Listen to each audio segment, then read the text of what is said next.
Welcome to the AnyWare Apps podcast segment in the American Business Podcast. Thank you for your interest. Thank you for your support. My name is Kevin Devecioglu, your host. AnyWare Apps are business software products designed for small, mid-size, and enterprise organizations to digitize, automate, and transform business processes. These are modern systems. They are easy to use, quick to deploy, and easy to learn. Today, I have a guest in AnyWare Apps podcast episode. Sydney Paiko is with us. Sydney will perform a demonstration, and you'll see one of the AnyWare Apps products in action, and you'll learn about features and benefits of the software. Sydney, if you are ready, please take over the screen and perform your demonstration. Appreciate it.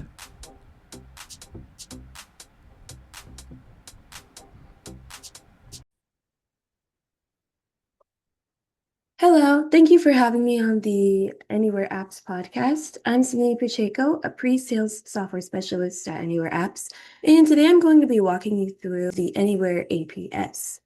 The AnyWare APS is a software that allows you to plan and schedule manufacturing operations in a configurable and easy-to-use software system. It's good for both discrete and process manufacturing.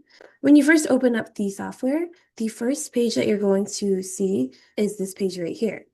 This is going to be the home to all of your planning scenarios. And your planning scenarios are each identified by a different session number, as you can see on the left.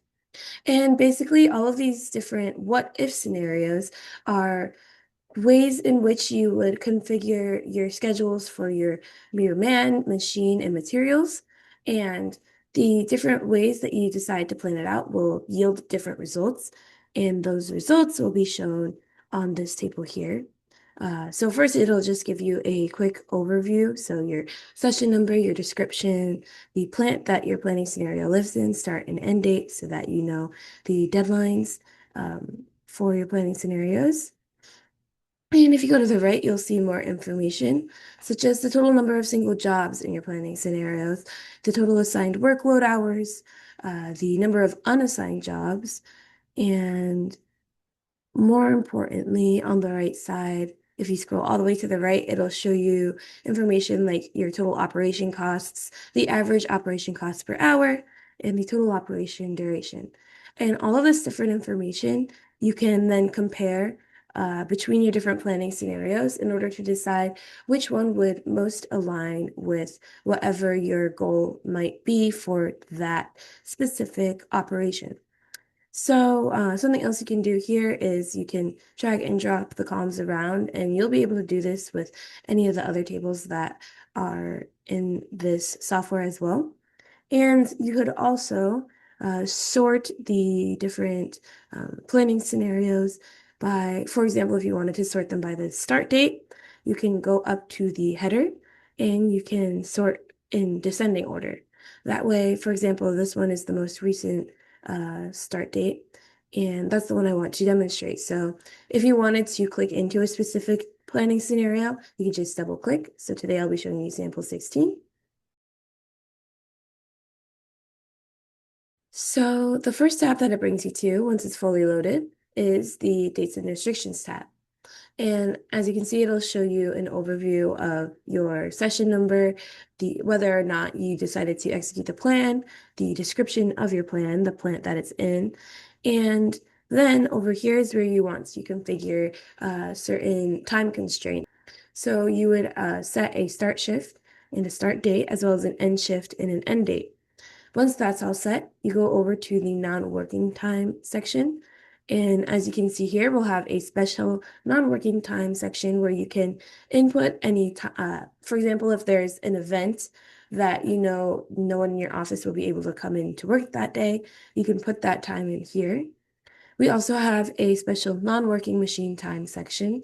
And here you can put down any dates where a specific machine would be inoperable because it's being maintained or it's being inspected. And then we also have the special non-working labor times.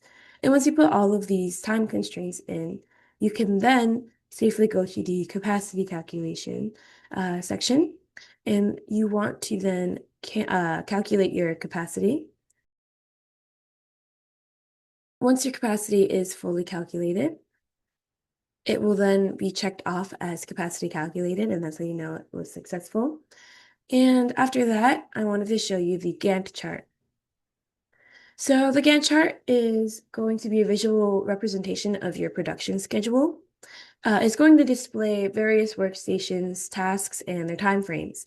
So the time is going to be represented by the horizontal axis. In this specific demonstration, we have it set for specific days and hours, but the system, as I said earlier, is highly configurable. So if you needed something more specific, you can set it for hours and minutes and seconds, however you would like to configure it. The y-axis, or the vertical axis, is representative of your different workstations. So as you can see, it'll show your different machines, labors, and different waiting times. And in the middle over here, this is just going to show you each operation in your schedule. So they're going to have different colors, which represent different things. So for example, a solid color would represent planned work, while any operations that have these stripes underneath would represent operations that are in progress. We also have these red operations, as you can see over here. These are going to represent any delays. So when you hover over one of your operations, so for example, I'm hovering over operation 14.1, it'll show you some more quick information about that operation. So it'll show you its assignment status, its job code. You can see the start and end date of that specific operation, the order delivery date, the business centers, the tools and dies materials, and much more. So if you go up here, you can unlock the Gantt chart. And once that's unlocked, you can then go to one of your operations and decide to drag and drop it to a different time. So let's say I wanted operation 3.4. Let's drag and drop it a little bit further downstream. As you can see, now it's going to have a bottleneck. So that'll quickly show you whether or not that was a good decision. But once you drag and drop your different operations downstream, then anything else further down in the schedule will adjust accordingly. If you wanted to click into a specific operation, I'm going to choose one of the ones that aren't bottlenecked. You can double click and it will bring you to this job order details page. It'll show you almost, you could call it a mini Gantt chart. And it'll have same thing, the time and workstations for that operation and the different jobs that live in that operation in their order. And you can similarly drag and drop the different jobs that are in here. I'm going to actually lock the drag and drop capability so I don't accidentally move operations around when I don't want to. And once you scroll down, you'll see all the operations in the work order. So as you can see, they have their business group number, job number, explanation, delivery date, result category. If you scroll to the right, you can see what machinery that job is assigned to, the amount assigned, the assigned workload time. You can see the business start date, the job completion date, and all this other information about each individual job that lives in the operation that you clicked into. You can also click into that specific job by double clicking on it. And that'll just show you even more detailed information. So as you can see, you can really drill down into your schedule on this software.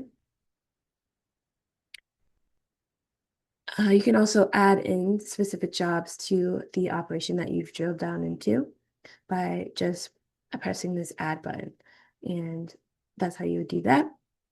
If you go down to the material usage details, it'll show you all the materials for that operation. And it'll show you the job number they're assigned to, their HMYM stock codes so that you know what warehouse they live in. You can see the quantity required for the work order versus the amount that is actually covered. And as you can see, if you expand this welcome statement, the welcome statement will change based on the amount covered versus the quantity required. So here you have 10 covered out of 10 required. So you'll see a welcome statement that says fully covered stock. But as you can see in this partially covered stock welcome statement, only 10 of the required 40 materials are required. And you can add in different materials as well. We also have ready-made reports, which we will create for you during the configuration process if you decide to use our software. So let's say I wanted to look at the general capacity report. I just click into it and it'll bring you to this page and it'll show you all of these different metrics. You can then from this page decide to either export it to a PDF, XLS, XLSX, all of these different formats here. Something else you might want to do is reduce your bottlenecks that live in your Gantt chart. To do that, you can actually go to the optimization center. So if you go to your functions, you can then delete all your assigned jobs. And once that is done, you can then refresh your work list.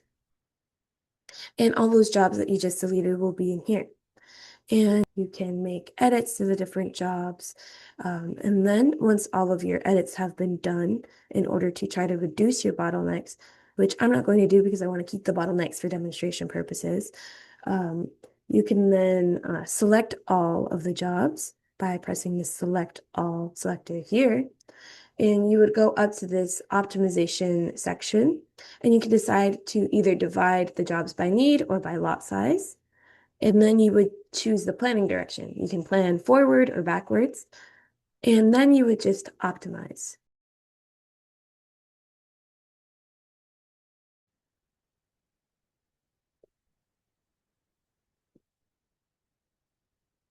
And as you just saw, you'll get a pop-up message that says optimization completed successfully, and you will then receive your updated Gantt chart. So that's everything with the Gantt chart in the optimization center. Now I just wanted to show you the assigned work section. So this is going to show all of the jobs in your planning scenario. If I wanted to group my jobs by their result category, I would drag and drop them up here. And then it would group all of the jobs by their result category, as you can see here. So they'll be grouped by capacity constraint and success. You will also see more key information about each job living in that planning scenario, the assigned workload duration, the hierarchy, so you can have a job hierarchy. You also have the delivery date, the materials. You can also see planned downtime in hours, the per hour cost of that operation, the planned setting time, total planned production time, and the GUID ID in order to give it a unique identifier. You can also go to the products to be produced and semi-produced tab. It'll give you their delivery dates, the last job entered in the chart, and other information. We also have the material usage details, and each row is going to represent a unique material. It'll have their GUID ID, the job number, the MMYM stock code, the HMYM stock code, the quantity required for work order. You'll have the different welcome statements, welcome descriptions, and once again, the amount covered versus the quantity required. You can also click into the materials to view and edit their information. We've also have the capacity table. The capacity table will help you define any specific parameters for study zones. You will have obviously your study zone ID, your day of the week, start date, start time, end date, end time, the capacity, and the efficiency coefficient. The efficiency coefficient shows the capacity utilization versus the planned capacity. You can also scroll down and see the capacity utilization section. This will similarly show you the study zone IDs, the capacities, end dates, start dates, and job numbers. And you can use this table down here in order to add or modify any entries that will run on your equipment.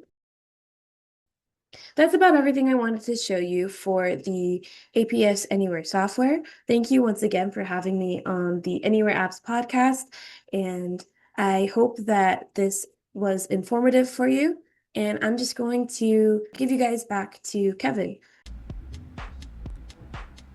I hope you enjoyed the demonstration performed by Sydney Pareco from Team AnyWare Apps. If you'd like to learn more about AnyWare Apps, please visit the website anywareapps.com or scan the QR code on the screen.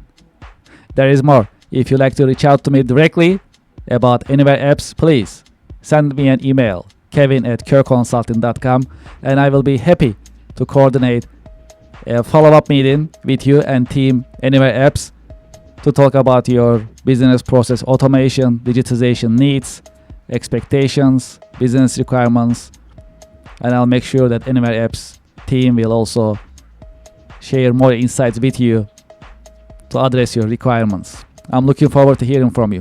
Thank you very much for your support. Thank you for your interest, and I'm looking forward to seeing you in the coming AnyWare Apps podcast episodes. Thank you and have a great day.